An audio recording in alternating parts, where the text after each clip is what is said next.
Hello everyone, আসসালামু আলাইকুম। MMR eco ফার্মের পক্ষ থেকে আমি মুশফিকুর রহমান। আজকে চলে এসেছি এমএমআর ইকো ফার্মের আমের বাগানে। এটা হচ্ছে আমরুপালি আমের বাগান। আমার পিছনে আপনারা দেখতে পাচ্ছেন এই যে প্রচুর পরিমাণে আম ধরে আছে। কি পরিমাণ আম ধরে আছে আপনারা শুধু ক্যামেরাটা ঘুরাই নিলেই আপনারা বুঝতে পারবেন।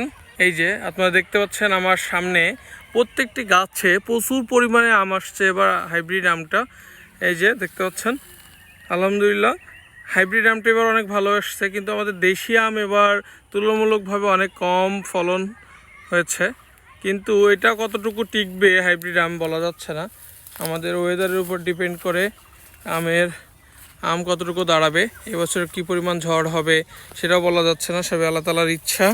কিন্তু আম প্রচুর পরিমাণে হয়েছে এবার, এবং আমের সাইজও মাশাআল্লাহ খুবই সুন্দর, ফ্রেশ আছে এখনও। এখন দেখা যাক বাকিটা। আর এই পরিমাণ আম আসছে, এই যে এই পাশে